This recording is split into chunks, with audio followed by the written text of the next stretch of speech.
আসসালামু আলাইকুম রহমতুল্লাহি ওয়া বারাকাতুহু। আশা করি আপনারা সকলে ভালো আছেন।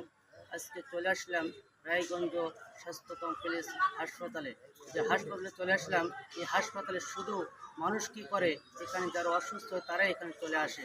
এই মানুষদের সেবার জন্য হাসপাতালটি আল্লাহ এই রায়গঞ্জবাসীরা দিয়েছে। এই জন্য এই হাসপাতালে যারা থাকে তারা অনেক অসুস্থ। তবে অসুস্থতা একটি আল্লাহ তাআলার নিয়ামত, যে আল্লাহ তাআলা এই নিয়ামত, তো আমরা সকলে শুকরিয়া আদায় করব। কারণ আল্লাহ তাআলা যাদেরকে এই অসুস্থ দান করেন, তারা অনেক আল্লাহ তাআলা তাদের উপর রহমত নাজিল করেন। কারণ এই রহমত সবাইকে দেন আল্লাহ তাআলা। যাদেরকে অসুস্থ যারা হয় তারা আল্লাহ তাআলাকে চিনতে পারে। এই জন্য আমরা কি করব, আল্লাহ তাআলার উপর আমরা ভরসা রাখবো, যে আল্লাহ তাআলা আমাদের যদি অসুস্থ দেয় তাহলে আমরা আল্লাহ তাআলার উপরে না খোশ হব না, আল্লাহ তাআলার উপরে রাগ করব না।